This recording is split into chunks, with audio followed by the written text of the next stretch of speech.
అన్నమయ్య జిల్లా విషయంలో ప్రభుత్వం విధానపరమైన నిర్ణయం తీసుకున్న జిల్లాలో వివిధ ప్రాంతాల్లో నిరసనలు ఆగడం లేదు.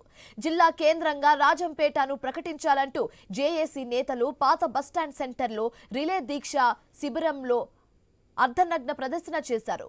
జిల్లాను 3 ముక్కలు చేయొద్దని విజ్ఞప్తి చేశారు. అన్నమయ్య శాపం కూటమి ప్రభుత్వానికి తగులుతుందని చెప్పారు.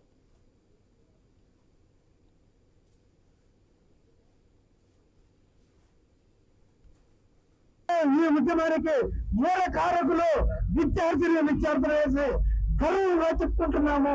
అదే కాకుండా వచ్చేసి మా కరెస్పాండెంట్ సభ్యులు కూడా పేరుగా వచ్చేసి వారందరూ కూడా దీనికి కంకణ కట్టుకొని చేసుకున్నారు.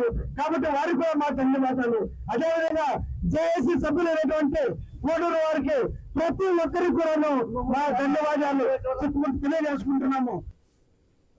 చంద్రబాబు నాయుడు గారు, డిప్యూటీ సీఎం మన పవన్ కళ్యాణ్ గారు ఇద్దరు కలిసి మరియు BJP government, NDA government railway Koduru ప్రజలకు ఒక గిఫ్ట్ ఇచ్చింది.